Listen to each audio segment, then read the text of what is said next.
메리 크리스마스. 메리 크리스마스. 여러분 행복하십시오.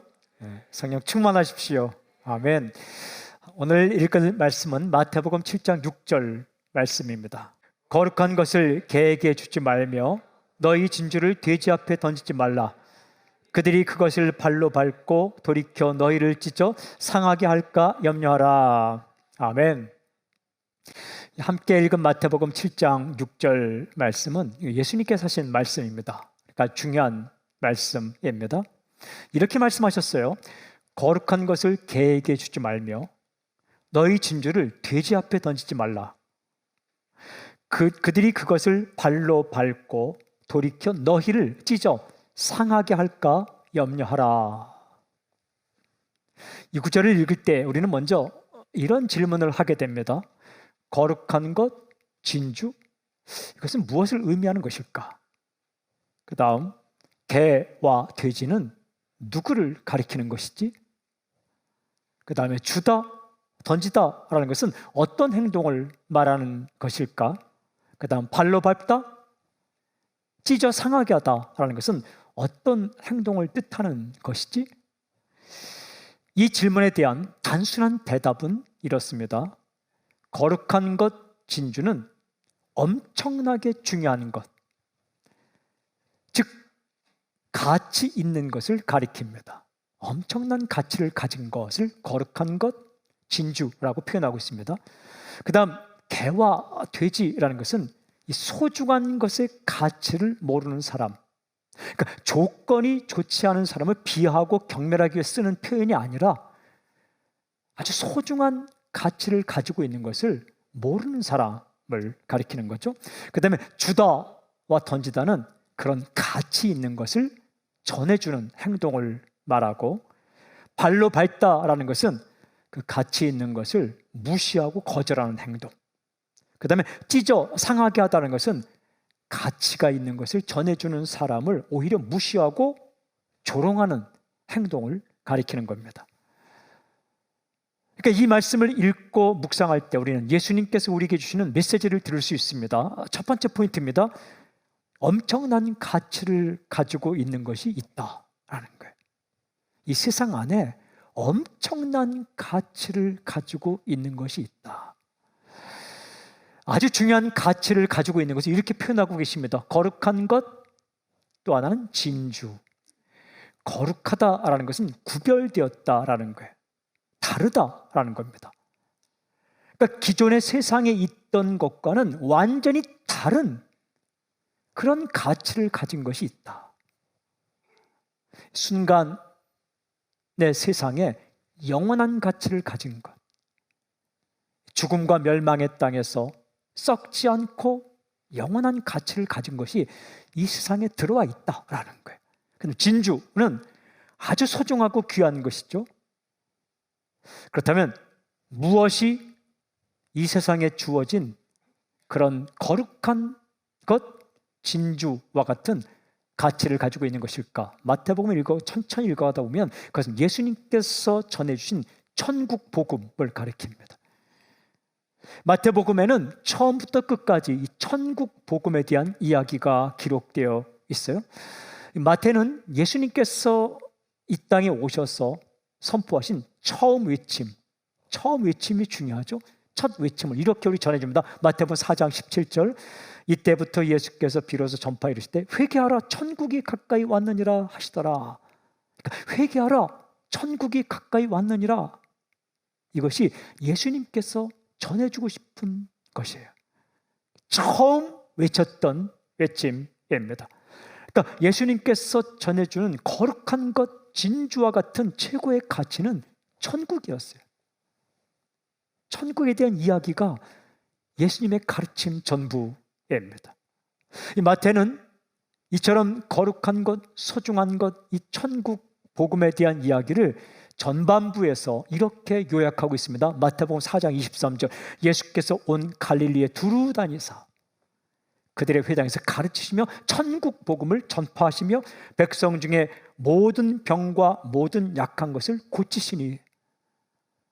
그러니까 예수님께서 이 땅에 오셔서 사람들에게 주고자 했던 최고의 가치는 천국 복음이다. 그걸 가르치셨고 그것을 전파하셨고 그 다음에 그 천국을 맛보게 하셨어요. 병을 고쳐주셨습니다. 약한 것을 고쳐주셨어요. 하늘나라를 경험케 해주셨습니다. 이렇게 시작된 마태복음은요, 중간에 가보면 또 한 번 마태는 예수님께서 우리에게 전해주고자 했던 가치의 핵심을 이렇게 전해줍니다. 마태복음 9장 35절, 예수께서 모든 도시와 마을에 두루 다니사 그들의 회당에서 가르치시며 천국 복음을 전파하시며 모든 병과 모든 약한 것을 고치시니라. 예수님께서 이 땅의 모든 가치와 비교할 수 없는 천국을 우리에게 전해 주셨다라고 기록합니다.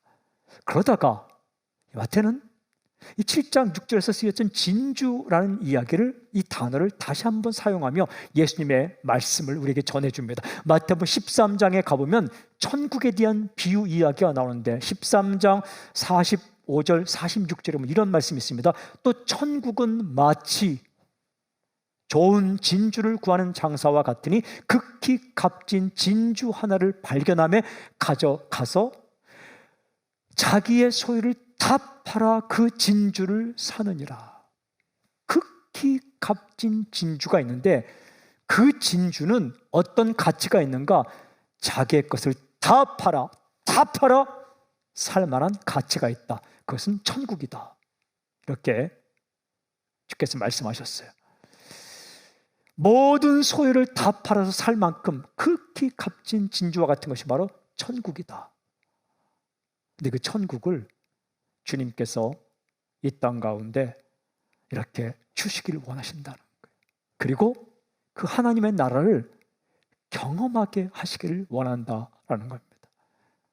내가 가진 모든 것, 아니 나 혼자 가진 것이 아니라 세상에 주어진 모든 것을 다 포기해서라도 얻을 만한 가치가 있는 것, 그것은 바로 천국이다 라고 주께서 말씀하셨고, 그 진주와 천국의 이야기를 마태는 13장에 우리에게 전해주고 있는 거죠.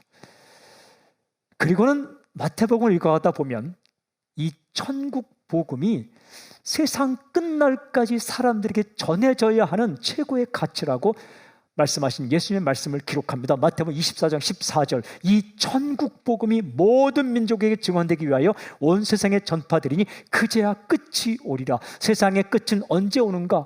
이 최고의 가치, 가장 소중한 가치인 천국 복음이 모든 민족에 전해진 이후에야 세상의 끝이 오리라. 핵폭탄으로 끝이 오는 게 아니에요. 복음이, 천국에 대한 이야기가 모든 사람에게 전해질 때 그제야 끝이 오리라. 세상 끝날까지 모든 민족에게 전해주고자 하는 가장 소중한 가치, 그것은 천국 복음이다. 세상의 그 무엇과도 비교할 수 없는 가장 값어치 있는 것이 천국에 대한 이야기다. 중요한 질문, 천국 복음의 핵심이 무엇입니까?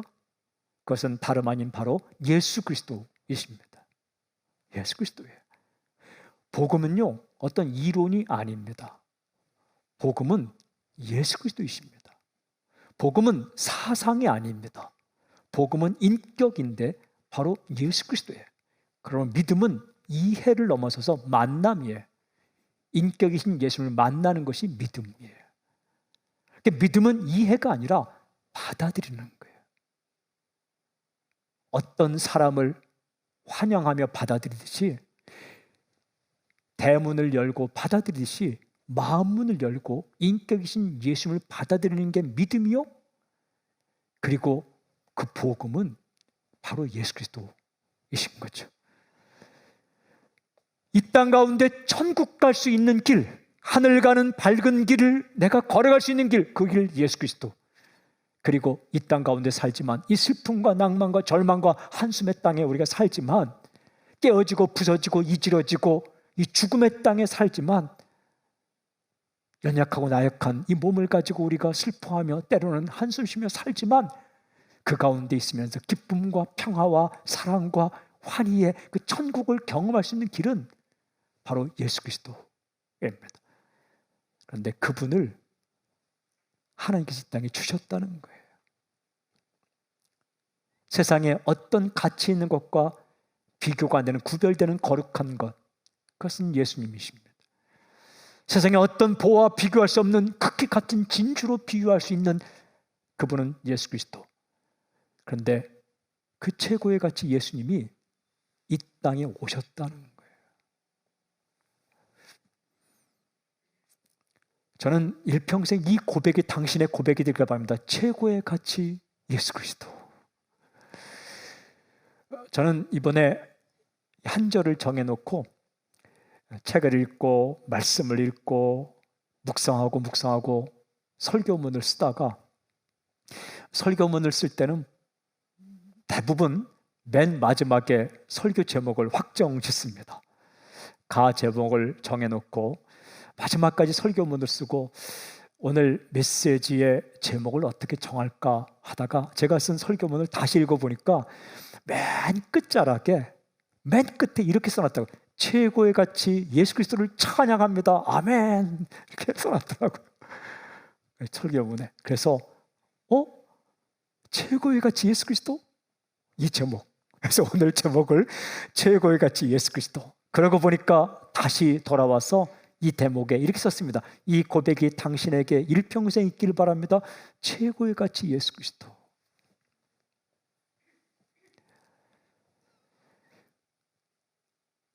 하나님께서 우리에게 주신 최고의 가치 있는 존재는 예수 그리스도이십니다. 이 천국 복음은 다른 거 아니에요. 예수님에 대한 소식입니다. 그 무엇과도 비교할 수 없는 엄청난 가치가 예수 그리스도. 천국 가는 길, 천국을 누릴 수 있는 길. 주님이 내 마음에 오시면 내 마음이 변하고 말이 변하고 삶이 변하고 인생이 변하고, 내가 변하면 내 가정이 변하고 내가 변하면 내 주위에 있는 사람이 변하게 하는 그런 진주와도 같은 세상 그 무엇과 비교할 수 없는 거룩한 가치가 예수 그리스도시다라는 거예요. 질문이 있어요. 이러한 가치인 예수님을 우리가 전해주다 보면 어떤 경험을 하게 되는가? 나는 이렇게 소중한 가치로 아는데 소중한 진주와 같은 것, 거룩한 가치를 전해주다가 어떤 경험을 하게 되는가? 두 번째 포인트입니다. 가치를 몰라보고 거부하는 사람들이 있다라는 거예요.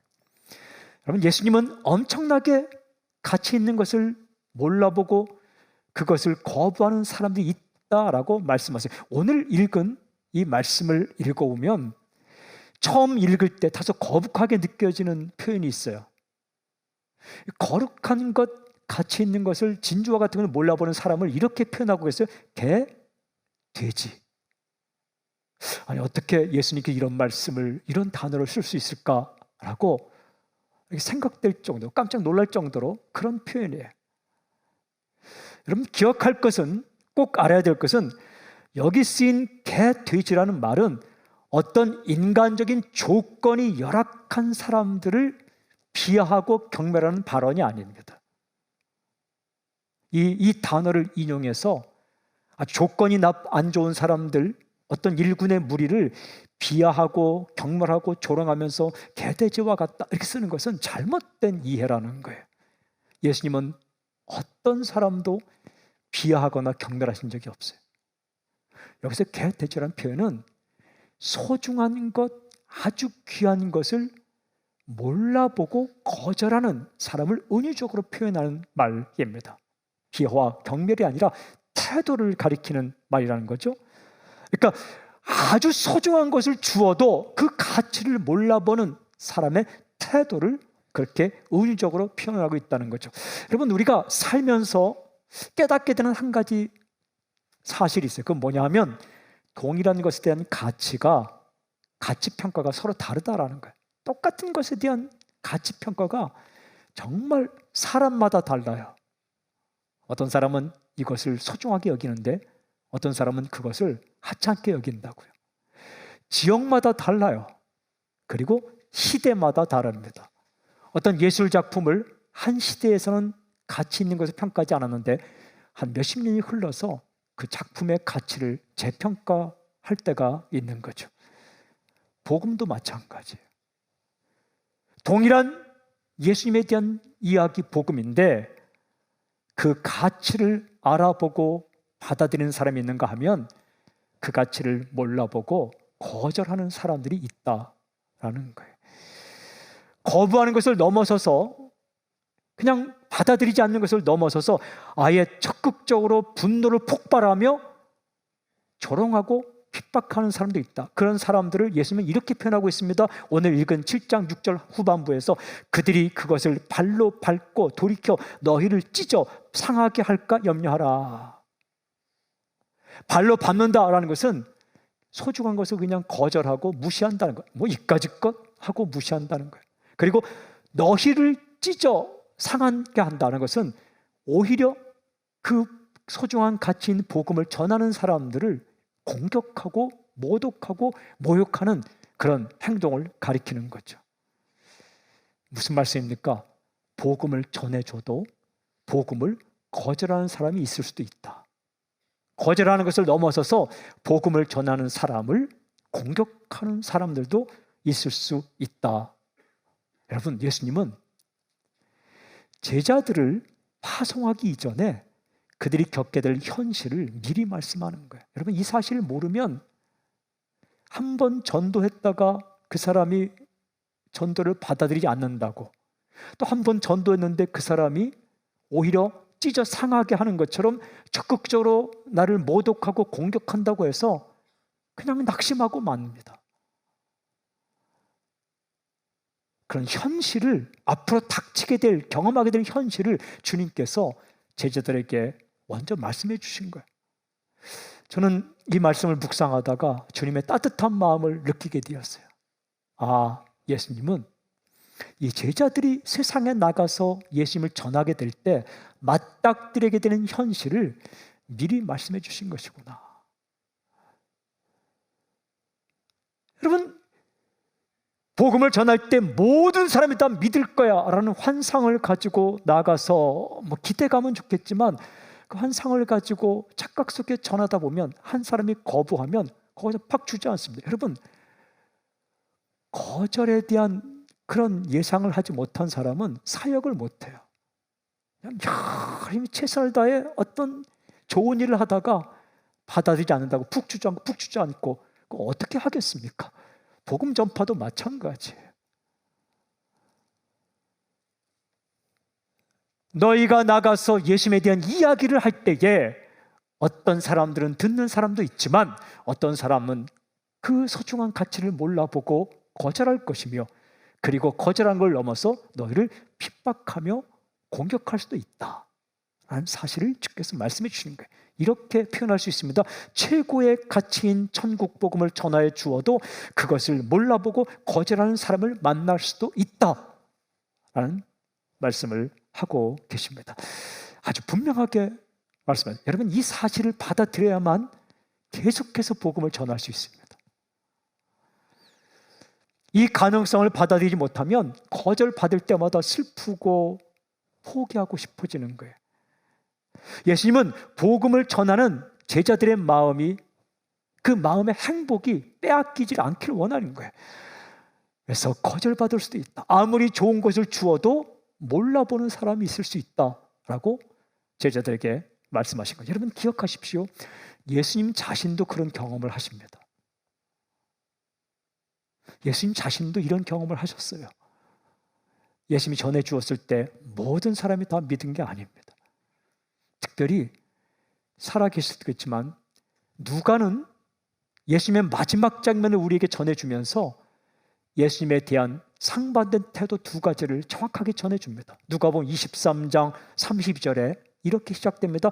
또 다른 두 행악자도 사형을 받게 되어 예수와 함께 끌려가니라. 예수님께서 끌려가시고 다른 두 죄인도 끌려갔다.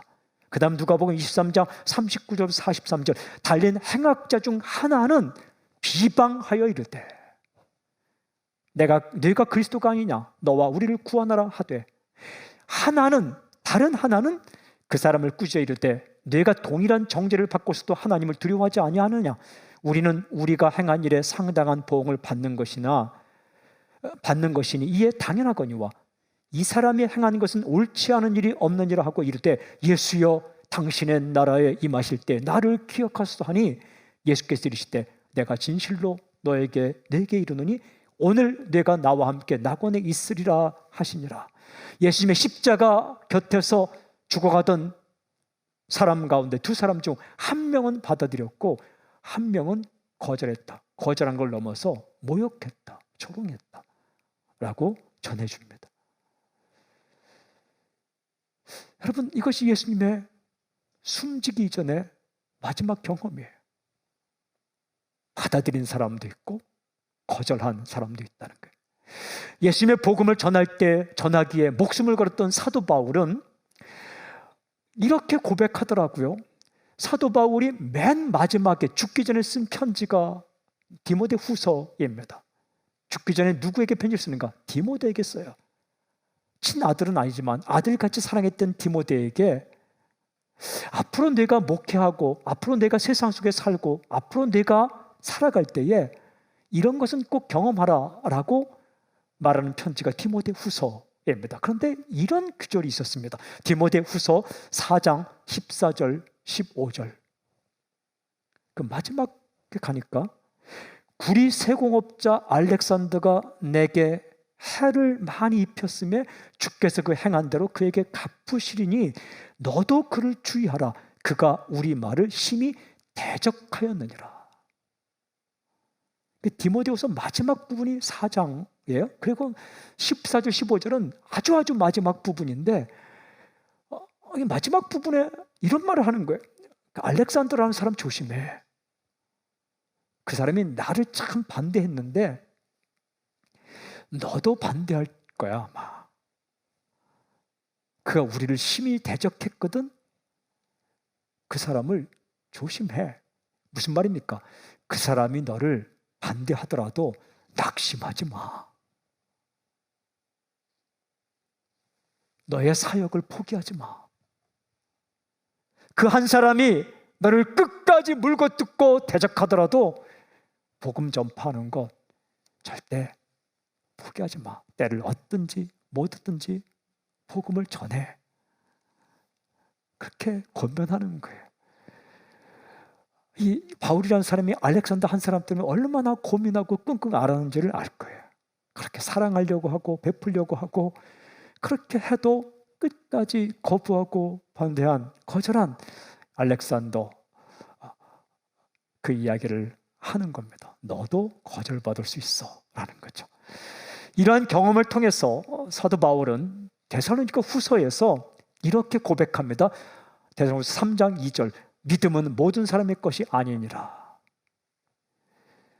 모든 사람에게 복음을 전해주지만 믿음은 모든 사람의 것이 아니다 라고 고백합니다.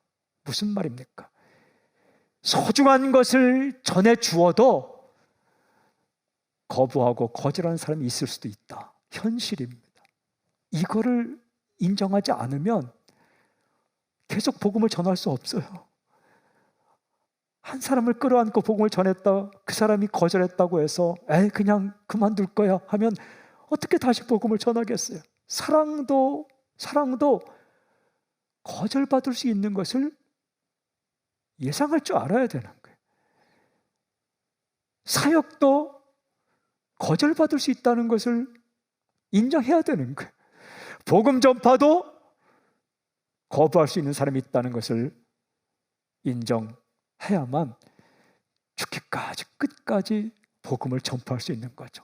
그러니까 사랑하는 마음으로 주님께서 이 사실을 말씀해 주신 겁니다. 그렇다면 마지막 세 번째 질문, 그런 거절 경험을 할 때 우리는 어떻게 할 것인가 라는 거예요. 세 번째 포인트입니다. 최고의 가치를 전해주는 것을 포기하지 말라 라는 거예요. 포기하지 말라는 겁니다. 전하라는 거예요. 중요한 질문, 포기하지 않기 위해서 주님 말씀을 토대로 무엇을 기억해야 할 것인가. 첫 번째, 듣고 믿는 사람이 있다는 사실을 기억하라. 여러분, 거절하는 사람이 있지만 듣고 믿는 사람이 있다는 사실을 꼭 기억해야 돼요. 거부하는 사람이 있지만 받아들이는 사람이 있다는 것을 꼭 기억할 수 있길 바랍니다. 마태복음 7장 6절, 우리가 오늘 함께 읽은 이 말씀은 소중한 것을 전해주다가 그냥 거절하면 거기서 그냥 다 포기해버리라는 말이 아니라, 소중한 것을 전해주어도 거절하는 사람이 있을 수도 있다라는 말씀을 우리에게 전해주는 거예요. 그 사람은 우리가 어떻게 할 수가 없는 거예요. 전해주는 것은 우리의 몫이지만 그 사람이 믿고 안 믿기는 그건 그 사람 몫이에요. 그런 현실이 있을 수 있다는 것을 말씀하시는 거지, 그럴 때마다 그냥 복음 전파를 포기하라는 말씀은 아니죠. 그때 어떻게 할 것인가? 복음의 행진을 멈추지 마십시오. 마태복음을 계속 읽어가다 보면 오늘 말씀과 아주 비슷한 말씀을 하시는 장이 나옵니다. 마태복음 10장입니다. 예수님께서 제자들을 전도대로 파송하시면서 주시는 말씀인데 10장 14절에 이런 말씀이 나오더라고요. 누구든지 너희를 영접하지도 아니하고 거절하면 너희 말을 듣지도 아니하거든 그 집이나 성에서 나가 너희 발의 먼지를 떨어버리라. 그러니까 어떤 집에 가서 이렇게 전했는데 영접하지도 않고 받아들이지 않으면 어떻게 하라고요? 거기 주저앉아 한없이 울고 한없이 슬퍼하며 그냥 행진을 멈추는 게 아니라 그 집에서 나가라라는 거예요. 그 발에 먼저 떨어버리고 어떻게 하라? 다른 곳으로 가라라는 거예요. 듣지 않고 받아들이지 않는 사람이 있을 수 있다는 겁니다. 그러면 거기서 그냥 포기합니까? 아닙니다. 그곳에서 나와 또 다른 사람에게 하던 일, 즉 복음 전한 일을 계속하라, 포기하지 말라라고 말씀하시는 거죠. 이 명령을 따라 복음을 전했던 사람이 사도 바울입니다. 사도행전을 읽어다 보면 복음이 전파되는 이야기가 참 많은데, 또 사도행전을 읽어다 보면 복음이 전파되는 이야기와 더불어서 거절받는 이야기가 굉장히 많이 나옵니다. 사도행전 14장을 보면 이런 기록이 있어요. 14장 1절부터 7절. 이에 이고니온에서 두 사도가 함께 유대인의 회당에 들어가 말하니 유대와 헬라의 허다한 무리가 믿더라. 할렐루야. 이고니온이라는 곳에서 복음을 전하니까 허다한 무리가 믿었어요. 그런데 그 다음, 그러나 순종하지 아니하는 유대인들이 이방인들의 마음을 선동하여 형제들에게 악감을 품게 하거늘 두 사도가 오래 있어 주를 힘입어 담대히 말하니 주께서 그들의 손으로 표적과 기사를 행하게 하여 주사 자기 은혜의 말씀을 증언하시니 그 시내의 무리가 나뉘어 유대인을 따르는 자도 있고 두 사도를 따르는 자도 있는지라. 이방인과 유대인과 그 관리들이 두 사도를 모욕하여 돌로 치려고 달려드니 그들이 알고 도망하여 루가오니아의 두 성 루스드라와 더바와 그 근방으로 가서 거기서 복음을 전하니라. 이고니온에서 복음을 전했는데 허다한 무리가 믿어요. 그런데 반대하고 거절하는 무리들이 사람들을 충동시켜서 돌을 갈고 달려들어와요. 이때 어떻게 하는가? 그곳을 떠났어요. 그리고 루가오니아 지방 루스드라와 더베 그 근방으로 가서 거기서 복음을 전하니라. 사도행전 17장을 보면 많은 학자들이 이 복음 전파는 실패했다라고 말하는 이야기가 나옵니다. 그게 바로 그리스의 아테네에서의 전도예요. 10장 읽어보면 이 아테네에서 전도할 때에 사도 바울이 이전과 복음 전파는 사뭇 다른 방법으로 복음을 전파합니다. 이전에는 십자가에 대한 예수 그리스도를 전했는데 아테네에서는 이 17장 읽어보면 에피크로스 학파와 스토아 학파라는 철학자들과 논쟁하는 이야기가 나옵니다. 그러니까 이 사도 바울이 철학 이야기로 복음을 전합니다. 스토아 학파, 에피크로스 학파 그들과 논쟁하며 전합니다. 일부 어떤 학자들은 그래서 실패했다는 거예요. 철학적인 이야기로 복음을 전했기 때문에 실패했다는 거예요. 아니에요. 이 사도 바울은 철학적인 이야기로 가져오는 사람들에게 철학적인 이야기를 통해서 십자가에 달린 예수 그리스도를 전한 것이지 철학을 전하지는 않았어요. 그래서 제가 다시 읽어보니까 사도행 17장 32절 34절에 이런 기록이 있었습니다. 그들이 죽은 자의 부활을 듣고 어떤 사람은 조롱도 하고 어떤 사람은 이 일에 대하여 네 말을 다시 듣겠다 하니 이에 바울이 그들 가운데서 떠나매 바울이 소득이 없이 떠났는데 그러나 몇 사람이 그를 가까이 하여 믿으니 몇 사람? 그 중에는 아레오바고 관리 디오누시오와 다마리아는 여자와 또 다른 사람들이 있었더라. 안 믿는 사람이 믿지 않는, 모든 사람이 믿지 않는 게 아니라 어떤 사람이 믿었다라는 거예요. 믿었다. 포기하지 않고 전해 주었더니 거절하는 사람도 있었지만 디오누시오라는 아레오바고 회원과 관원과 다마리라는 여자와 그리고 또 다른 사람들이 믿었다. 여러분, 듣고 믿는 사람이 있었다라는 거예요. 이 사도 요한은 예수님에 대한 반응 두 가지를 1장에 이렇게 기록합니다. 1장 11절 12절. 자기 땅에 오매 자기 백성이 영접하지 아니하였으나 영접하는 자 곧 그 이름을 믿는 자들은 하나님의 자녀가 되는 권세를 주셨으니, 영접하지 않는 자가 있지만 영접하는 자가 있다. 그렇게 해서 지금 복음이 전파되고 있는 겁니다.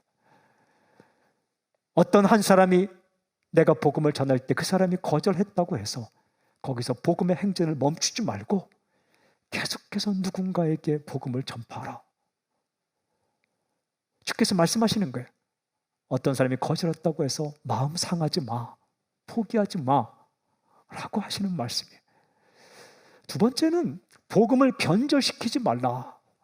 여러분, 거룩한 것을 주었어요. 그걸 거절했다. 진주와 같은 것을 주었어요. 그것을 거절했다고 해서 내가 주고 있는 복음의 내용을 바꾸지 말라라는 거예요.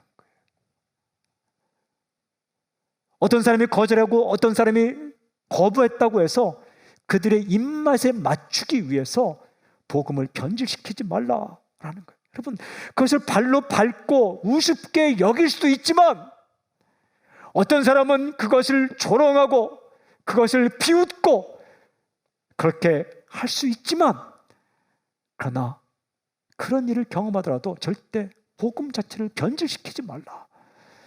고린도전서 읽어보면 1장 18절에 이런 말씀이 있습니다. 십자가의 도가 멸망하는 자들에게는 미련한 것이요 구원을 받는 우리에게는 하나님의 능력이라.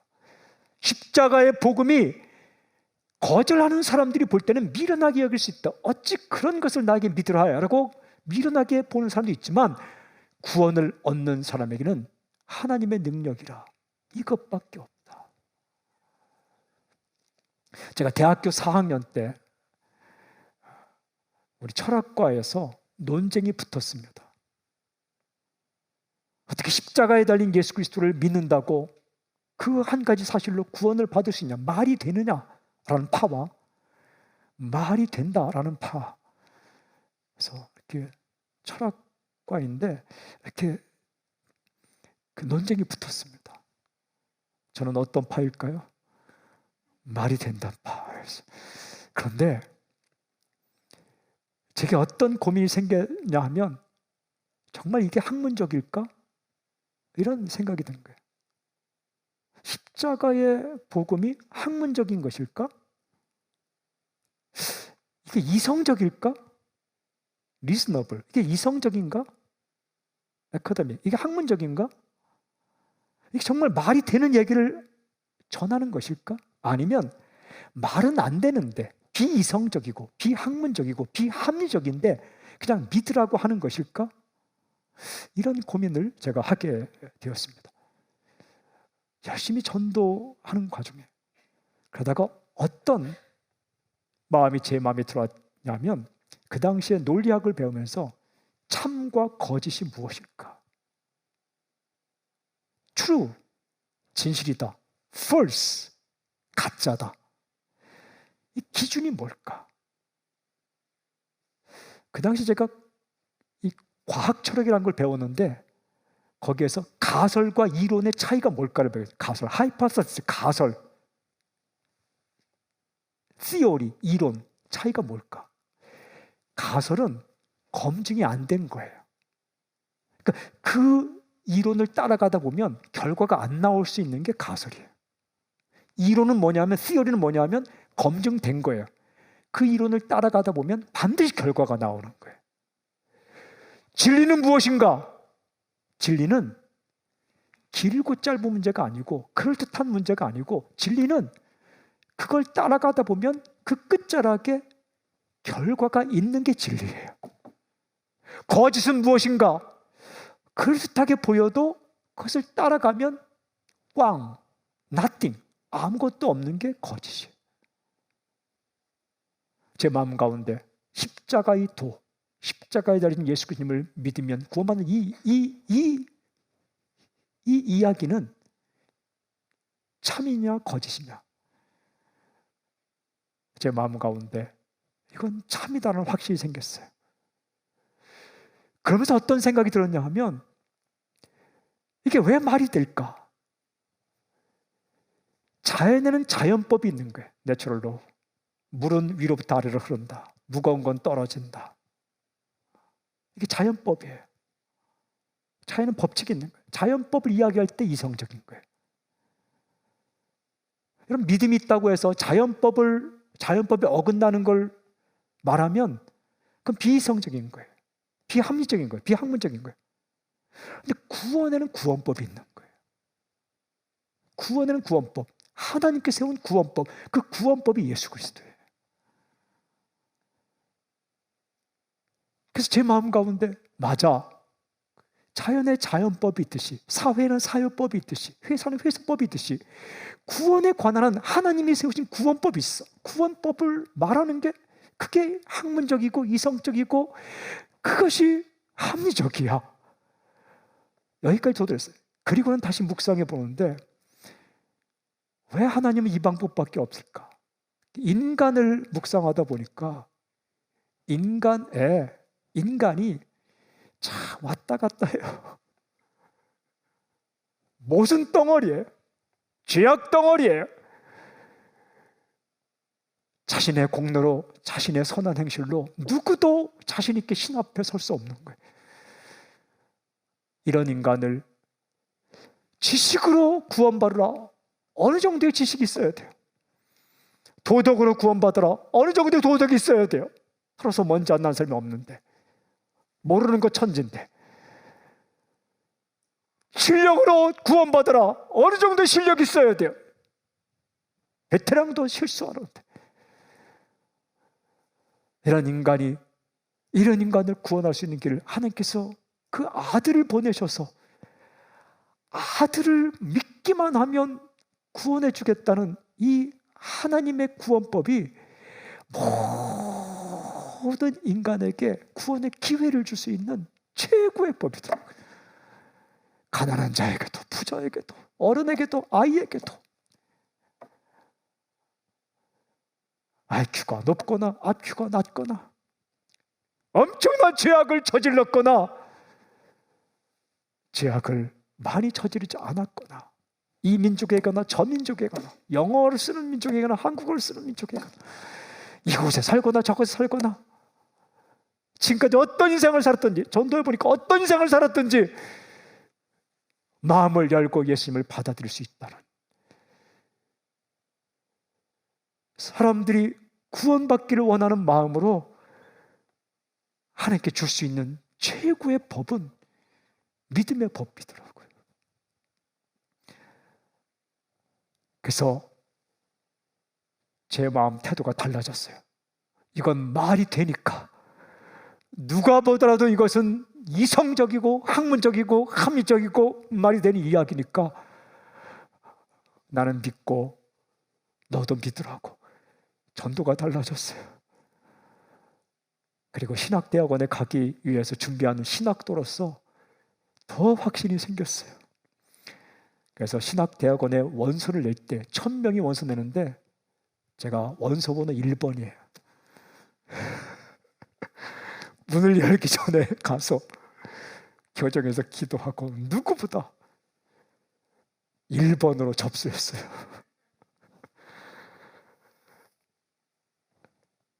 사랑하는 여러분, 우리가 복음 이야기를 하다 보면 이게 말이 될까라는 생각이 드는 게 참 많아요. 심판, 사랑의 하나님이 심판까지 한다는 얘기인가? 지옥, 이렇게 고생한 인간들에게 왜 지옥을 만들었는가? 믿음으로 구원. 아니, 아무것도 안 하고 믿기만 하고 구원받는 게 말이 되는 이야기인가? 십자가. 아니, 능력 많으신 하나님이 왜 힘없이 십자가에 죽어야만 하는가? 부활. 죽은 사람이 어떻게 다시 살아난단 말인가? 인간의 좁은 생각에 받아들이기 힘든 것이 있을 때에 어떤 유혹을 받는가? 그것을 빼버리길 원해요. 심판 이야기 빼고, 지옥 이야기 빼고, 믿음으로 구원받는 이야기 빼고 그냥 행위로 구원받을 수 있다는 이야기 집어넣기를 원하고, 여러분, 역설, 즉 패러독스, 역설, 모순처럼 보이고 걸림돌처럼 보이는 이야기, 그것을 빼버리면 더 이상 복음이 아닙니다. 설령 거부하고 거절하고 비웃고 조롱하고 거절하는 사람들이 있을지라도 진주는 진주야만 하는 거예요. 거룩한 것은 거룩한 것이어야만 하는 거예요. 그것을 변질시켜 빼버리고 첨가하여 전해주면 나중에 사람들을 발로 밟아버리는 거예요. 소금은 소금이어야 하는 거예요. 복음을 거절하는 사람이 있을지라도 복음을 변질시키지 말라, 희석시키지 말라 하는 말씀. 마지막 어떻게 해야 될까요? 모든 민족에게, 모든 사람에게 전하라 라고 말씀하세요. 마태복음을 처음부터 끝까지 읽어가다 오면 이 말씀하세요. 여러분, 마태복음 7장 6절 오늘 우리가 읽은 말씀은 중요한 한 가지 포인트가 어떤 대상을 복음 전파의 대상에서 배제시켜라, 배타주의를 말하는 게 아니에요. 역사상 보면 이 마태복음 7장 6절을 사람들이 오해해서 세례식에 적용했어요. 세례식에서 세례받지 않은 사람은 그들에게 거룩한 것을 주어서는 안 된다라고 적용했어요. 그 얘기 아니에요. 또 어떤 사람들은 아주 비열한 민족, 그 어떤 특정한 민족에게는 복음을 전해서는 안 된다라고, 거룩한 것을 개와 돼지에게 줘서는 안 된다고 이것을 인용했어요. 이거 잘못된 인용이에요. 어떤 사람들은 역사상 그렇게 죄를 지은 저 악당만큼은 복음을 받을 가치가 없다, 그런 사람에게까지 복음을 전해줘야 되는가라고 이런 배타주의를 위해서 이 본문을 인용했어요.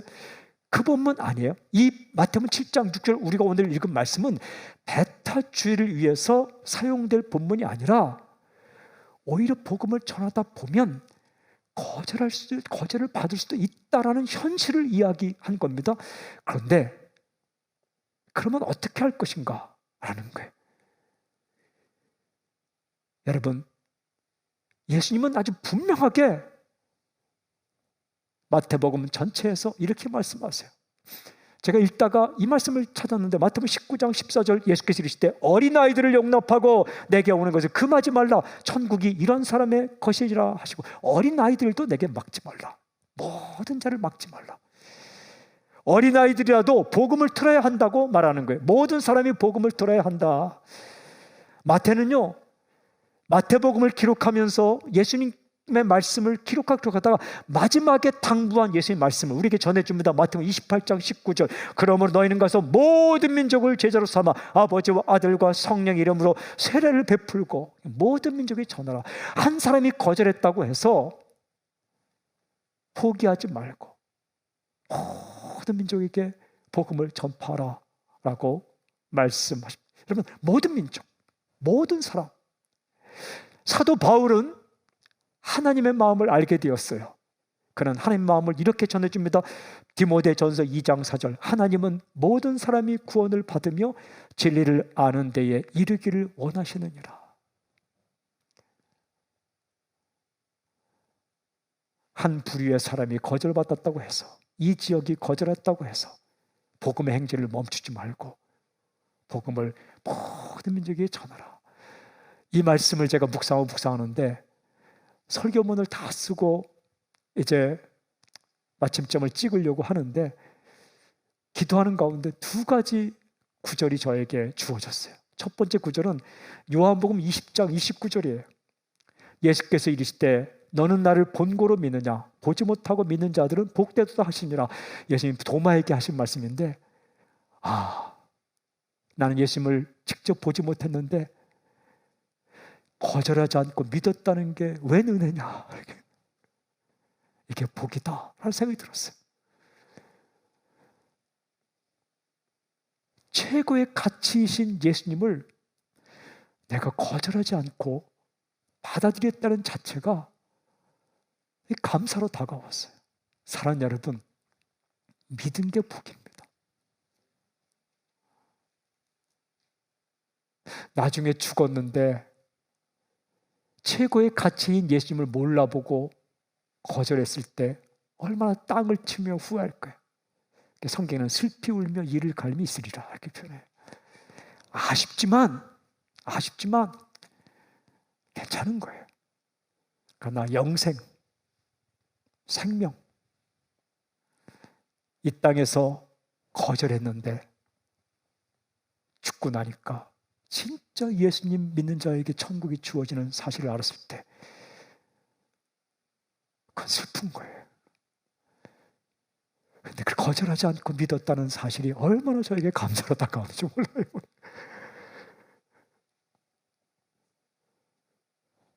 또 하나의 구절은 수많은 거절을 경험하면서도 복음의 현장을 떠나지 않았던, 순교의 자리까지 가면서 복음을 전했던 사도 바울이 한 고백이 생각났어요. 로마서 10장 14절. 그런즉 그들이 믿지 아니하는 자를 어찌 부르리요? 듣지도 못한 일을 어찌 믿으리요? 전파하는 자가 없이 어찌 들으리요? 무슨 말입니까? 전해 주어야 들을 수 있고 들어야 믿든지 말든지 할 거 아니냐, 이런 얘기예요. 자기는 때를 얻든지 못 얻든지 전해준다. 그게 우리의 할 일이에요.